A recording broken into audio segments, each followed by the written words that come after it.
गांव के बच्चे चुपचाप एक दूसरे की ओर देख रहे हैं, जैसे कोई गहरी बात उनके मन में हो। हवा में ठंडक है एक ओशे, और गांव पे की भी औसत एक अजीब सा सन्नाटा छाया हुआ है। अचानक दूर मंदिर की घंटी बजती है और बच्चों में से एक फुसफुसाता है, क्या तुम्हें भी वो पुरानी कहानी याद है जिसमें कहा जाता था कि हमारे गांव के नीचे कुछ छुपा है? गांव के बुजुर्ग अपनी अपनी लाठी के सहारे बैठे किस्सों की बातें कर रहे हैं। उनकी आवाज़ें धीमी हैं लेकिन आंखों में चमक है।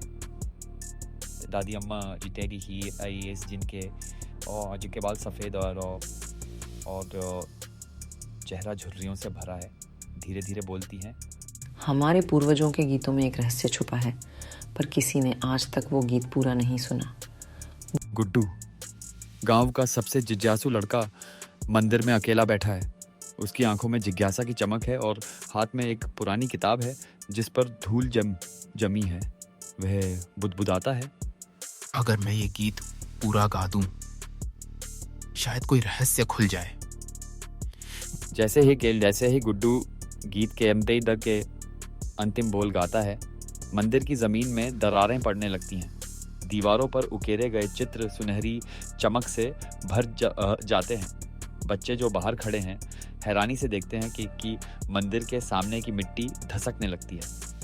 गांव के लोग दौड़ते हुए मंदिर के पास आ जाते हैं। सबकी आंखों में अविश्वास और हैरानी है। सुनहरी रोशनी से पूरा गांव जगमगा उठता है। ये तो सोने का शहर है। हमारे गांव के नीचे सचमुच खजाना छुपा था। सभी गांव वाले मिलकर उस रहस्यमय शहर की ओर बढ़ते हैं। उनके चेहरों पर उत्साह और उम्मीद है।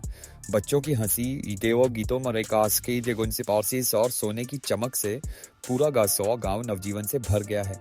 अब वे जानते हैं कि उनकी धरोहर उनके पैरों के नीचे थी, जिसे सिर्फ एक गीत खोल सकता था।